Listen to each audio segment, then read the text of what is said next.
Alright, boys, we are back, and it's time to continue Year 8 with our Vancouver Canucks. We're all the way up at the trade deadline here with a record of 36, 26, and 5. Not the greatest, but not horrible. We are in a playoff spot. We sit down there in 7th with 77 points. We're 6 points up of 8th place Detroit, and 9 points up of 9th place Dallas. So, we do have our own destiny in our own hands here. We can easily make the playoffs if we win more games than we lose.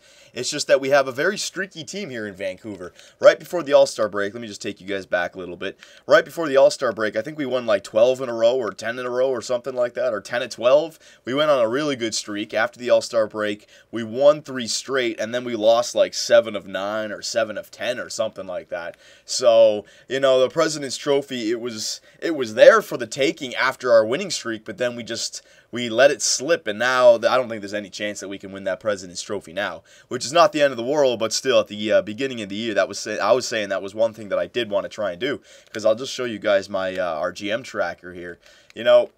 I want to establish ourselves here. We've had, first did not qualify, first did not qualify. So the first 5 years were absolutely ridiculous. Then the rebuild happened, and we had a Stanley Cup Finals appearance. Last year, a second round appearance. We can't have a did not qualify again, because that would put us back into, the first 5 years. It would be like we never left it. We got to get back into the playoffs, and we have to have a good, third or fourth round appearance again to really establish that we are on the right track here, okay? Because this year, I don't know, it's been a little bit too funky, and I'm not prepared to not make the playoffs this year. So I think it's time that we make some blockbuster deals with this Vancouver Canuck team, just because we have a lot of players now that I'm not going to say are getting wasted, but I'll just show you our lines. Guys down here like Adam Ernie and Zach Cassian, they could be in the top 6. I mean, Adam Ernie, he had some pretty good years on the first line when he was playing with Drouin and Mackey, and even on the second line. But now you got him down there on the third line, which is not bad. But then you got Cassian on the fourth line. You got Hartikainen on the fourth line. These guys should be playing a little bit higher up, So we have a little bit too many players that we can maybe trade 2 of them or a prospect and one of them for another stud out there, We have enough prospects now that we can make trades like that. So I'm thinking what we need is we need some veteran leadership in our top 6, and we also need a better offensive defenseman than just Ryan Pulock. I want to keep Pulock, obviously, but I want a better go-to offensive defenseman, kind of like a Wisniewski, but someone that we can use going forward. Someone that could maybe replace Edler, because, when Seth Jones comes up, and I'm hoping the replacement that I go after, that can be the replacement for Edler and Tanev. Tanev's the guy I'm thinking that I want to trade away here, because, Edler I want to hold on to, Pulock I want to hold on to, Ryan Murray you got to hold on to, Ravenko and Benoit you want to hold on to. I want to get another offensive defenseman in there. Tanev seems to be the guy that needs to go, okay? So, the trade deadline, I want to get rid of Tanev, get another offensive defenseman, and offensively, I think for this year, just because they're still young, we can move Suter or Reinhart down to the third line, all right, and get a second-line right winger or a second-line left winger, okay? And then if stuff really starts to happen, we can move him up to the first line. And I have the perfect player in mind, okay? So let us, I know I just did some line changes there. Don't worry. We're going to do the trade deadline. It might be a long trade deadline because I don't know if these teams want to give up these players or not. And I can't make the trades beforehand if they don't. So let's just go up to the trade deadline and make the trades right there, okay? So the trade deadline, blah, blah, blah, yeah. I know what players I want to go after, but let me just do it one at a time here. All right, so we got the trade deadline, trade negotiations. Okay, so the first player I want to go after is that defenseman. I really want to go after that defenseman. And I already had one in mind. Offensive defenseman by year 8, you got guys like Drew Doughty. You got guys like Erik Karlsson. But these guys, their trade value way too high up there. Okay, but this guy on the Phoenix Coyotes, Oliver Ekman-Larsson, his trade value is not horrible. And he's a pretty good player. 28 years old, 3 years left at 6.3. That we can afford that if we're trading away a guy like Tanev And if Edler is going to be replaced in a year or two by Seth Jones, we can afford that, okay? He's a top 4. I'll bring up his individual stats for you. All right, he's 87 overall. I don't know why he's not a top 2, but look at those offensive categories. That's what we're getting him for. Passing, 91. Puck control, 91. Offensive awareness, 93. His poise is already 89, so he's a veteran, right? He's 28 years old. This guy's a veteran by year 8. Physical category, not the greatest, but it's not horrible. 83 for body checking. And defensive awareness, it's pretty good for an offensive defenseman, okay? So I'm thinking Oliver Ekman-Larsson, you can hold on to him for the next 5 years of the team, and he could be your secondary or primary offensive defenseman until Ryan Pulock takes over, okay? So I want to go after Oliver Ekman-Larsson. There's a few other players on the Phoenix Coyotes that are offensive defensemen, like Rundbland, I think, is an offensive defenseman, but he's 90 overall, right? His trade value is way up there. I think he's got a cap of, 7.2. He's 29 years old. I'd love to go after Rundbland instead of Ekman-Larsson, but the trade value is a bit more friendly.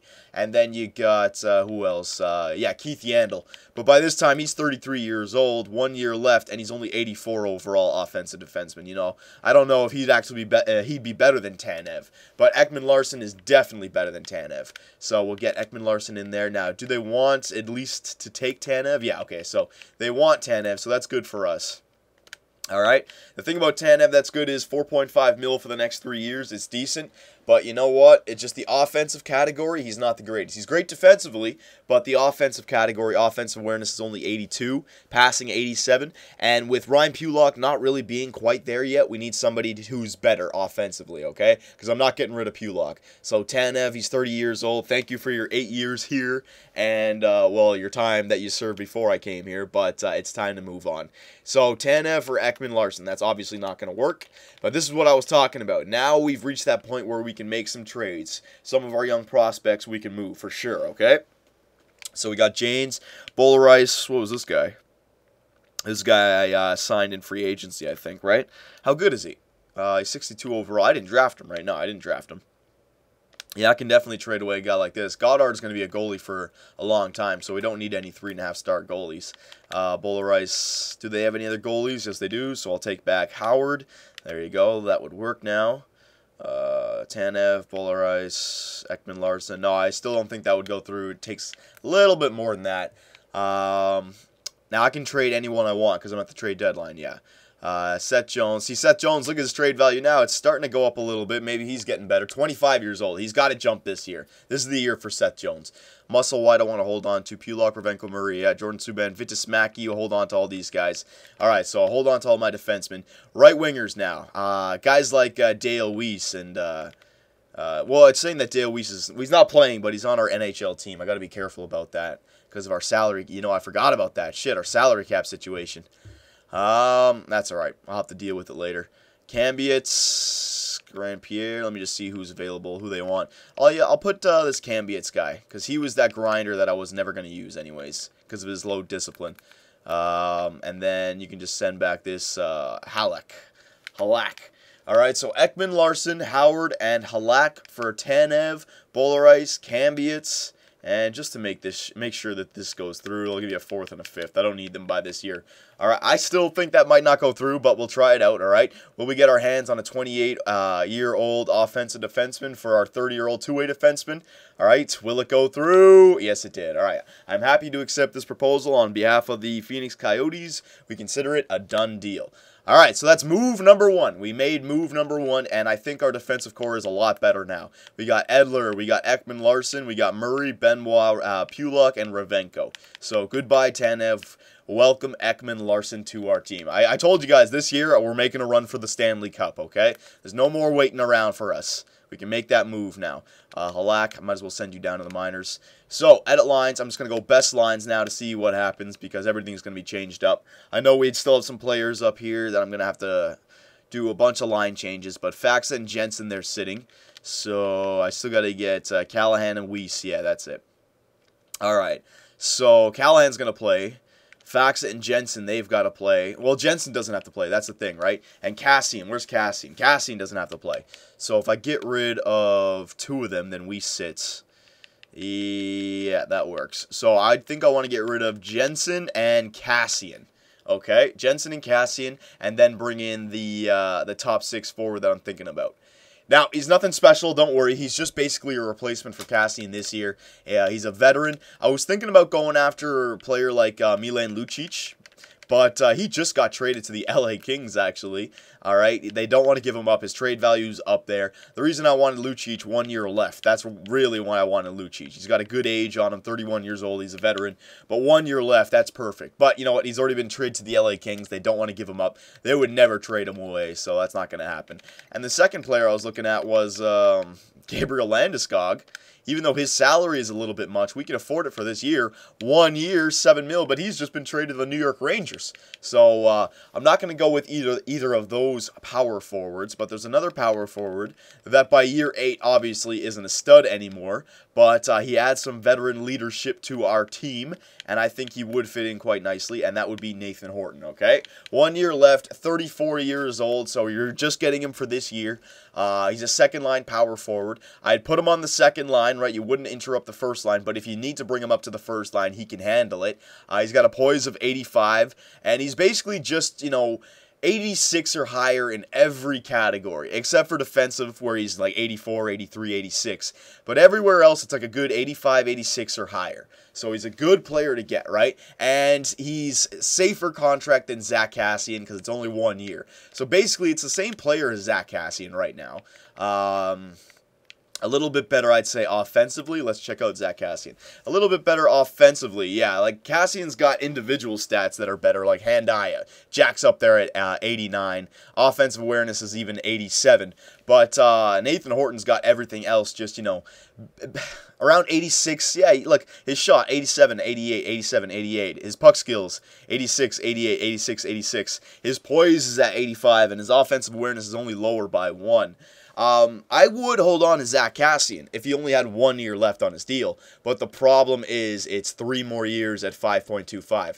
If Nathan Horton drops, we can sign him again if we want for maybe 3.5 or 4 mil for like a 1 year deal. Zach Kassian, if he drops to like an 81 overall, we're not going to be able to re-sign him, and we're not going to be able to trade him either. So that's why, yeah, I'm just trying to think in my head if I want this deal to go through. Yeah, I do. It's a salary cap dump, and we're getting basically the same type of player with better poise back, okay? So we're going to go through with this. We're going to trade away, what's his name? Kassian, and we're also going to unload right here Jensen as well. 3 years at 2.5. He might drop this year because he has not had the greatest year. He's 26 years old now, so he's not getting any better. Let's just load up our third and fourth liners with depth players like Ryan Callahan, okay, and Dale Weiss if we need to bring him up. So Jensen and Kassian, is that over the cap? No, it's not. Just going to have to find somebody that they want to give back. This Bell guy, perfect. 1 year left, and they want to give him up.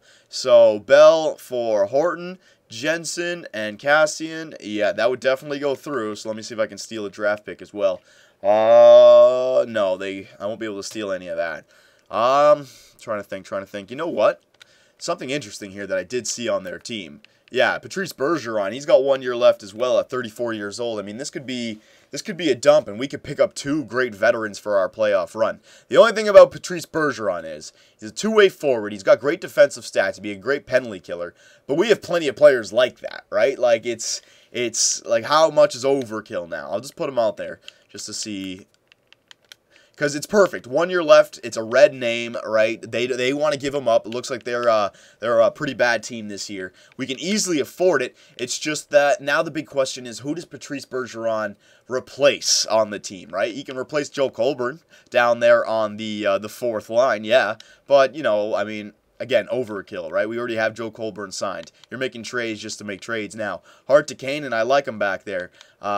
See, you got to have Patrice Bergeron in your top 9 for sure. You could have him on the third line. But the way we have it right now, if we're getting Horton, we got Horton, Sarich, Drouin. That's 3, 4, 5, 6, 7, 8, 9. You got 9 right there. And then Callahan, Hartikainen. Just trying to think, where would I put him? It's a bit overkill right now.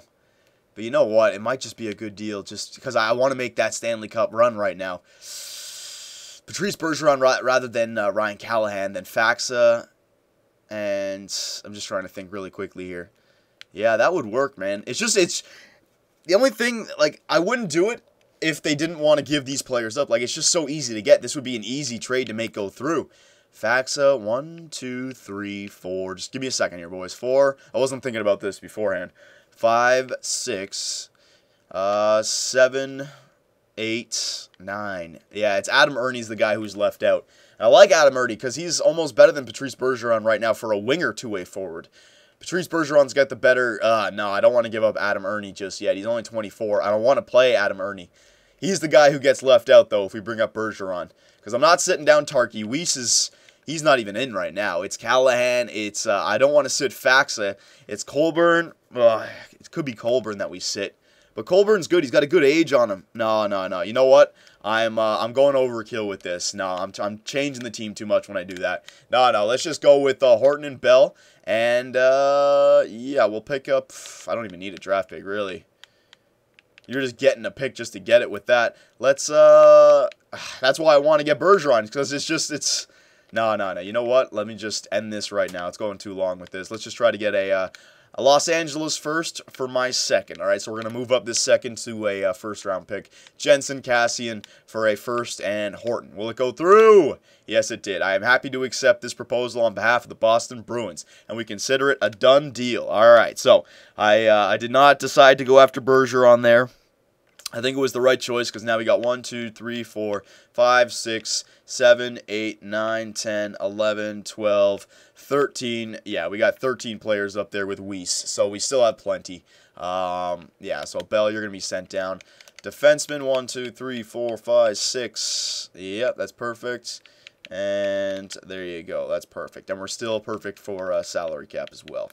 1, 2, 3, 4, 5, 6, 7, 8, 9, 10, 11, 12, 13. So we still have way too many. So if I send down Weiss, will that work right now? Yeah, it will work. Okay, so perfect. So I sent Weiss down. So we have our team in place now. So yeah, it was a smart move not to go after Bergeron. I mean, I could have and traded away one of our young rookies, but that would have been counterproductive, I think. We already got our 2 studs. So I don't need to look at anything else. Big day, big trade day for the Vancouver Canucks. Picking up Nathan Horton and picking up Oliver Ekman-Larsson, cementing themselves as, you know, being a playoff team. Hopefully, anyways. If we don't make the playoffs now, good God almighty. But, you know, we should be a playoff team now. And not only that, but we're making a statement to the rest of the NHL that, hey, we're making a run for that Stanley Cup this year. Last year, we ran into a stacked team, the Anaheim Ducks. I want to have some weapons available for our run this year, okay? So, there you go. There's the trade deadline. So, let us go to line changes. We'll do all that stuff right here. Yep. Just make sure. Yeah, everybody's up, right? Let me just quickly make sure. Yeah, Weiss is down there. Yeah, that's about right. Okay, so we're going to go best lines, and you know what, you guys can actually help me out with these best lines, yeah, because let me just back out, we have, I don't want to finish up the regular season in this video because we might not be a playoff team still, and if we start to lose some games, I want to do some line changes and watch some of the games, so the next video will be like a good 15 to 20 minute video, just the season wrap up and everything, yeah, because I still want to take a look at all the individual stats, so we won't go any simulating in this video, but what we can do is debate what we want as our lines going into the playoffs and trying to finish up the regular season, okay? So I'll go best lines just a few times, just let it sort itself out. There you go. All right, so it's saying Sarich, Mackey, and Horton. So it's saying to put Horton on the first line up there. Then you got Drouin, Suter, and Tarky, Hartikainen, Reinhart, Ernie, and Faxa, Colburn, and Callahan. All right, so let me just go through this my own self. Who's better at faceoffs, Faxa or I think it's Faxa? Faxa or Suter. Let's see. It was Faxa, wasn't it? Yeah, but Reinhardt's got nothing for faceoffs, right? Yeah. So Reinhardt should be a... Ooh, that was a thing. But, I mean, Sarich can play the center as well, so I don't need to have him in the center. And, actually, Horton's not bad for faceoffs. Okay, so this is what we're going to do, right? If I'm just going to set it up. We'll go Drouin, Mackey, and Tarky, because if we were doing that... Well... No, you know what? We were on a losing streak, so we can just change it up now anyways. Let's try to put Horton with Mackey and Drouin. I'm not going to start any simulating. Don't worry, you guys can help me out with that if we need to change it. Second line, I need Reinhardt in there. Now, Suter, you're going to be demoted to the third line. right? Sarich, I want you taking face-offs because you're better at it. There you go. And Tarky, you're going to play on the wing. So now you got Sarich, Reinhart, and Tarky, okay, on the second line. Third line now, it's going to be a complete two-way forward line. Suter, Faxa, and Ernie. Okay, that line better be a plus line. That has to be a good line for us now, okay? And then the fourth line, depth line, grinder line, power forward, grinder, Hartikane, and Colburn, and Callahan, okay? So, I mean, you got some veteran leadership up here now with Nathan Horton, and you don't have to worry about Jensen and Cassian with their cap space. Defensively, now it's saying to put the two Super Swedes, Edler and Ekman-Larsson together, split up Pulock. Might be a good idea because, I mean, 88 and an 87 overall, that might be a ridiculous pairing to put together, right? And then you can split up or use Pulock with Ryan Murray, which is good because Murray's got a really good defensive awareness along with an offensive player. And then Benoit and Ravenko, the wall back there, they stay together, okay? So I actually really like our defensive core now with Ekman-Larsson instead of, what's his name? Oh man, I already forget. Tanev. Okay? Offensively, defensively, you guys can help us out. And power play, you know, we don't necessarily need to have Horton on the power play because we need our best offensive players. So, you know what? We'll leave it right there. Penalty kill as well. Suter, Ernie, Faxa, and Drouin. I really want to use the third and fourth liners for the penalty kill, so it won't be Drouin. But Ernie and Suter for sure, we got to get them some time. And Faxa and maybe Colburn or Callahan or Hartikane, and you guys can choose for the penalty kill. And then, yeah, you know what? We may... No, I'll decide to do that in the next video. I was thinking maybe bring up Bob to help us get some wins because Windsor's just been completely ridiculous. Alright, so we're going to end it right there. I know we didn't do any simulating in this video, but 2 blockbuster trades. Welcome Nathan Horton and Oliver Ekman-Larsson to the Vancouver Canucks. Will they help the Nucks win their first Stanley Cup in year 9, or year 8? I don't know, you're just going to have to wait and see. Alright, so I will see you in the next video.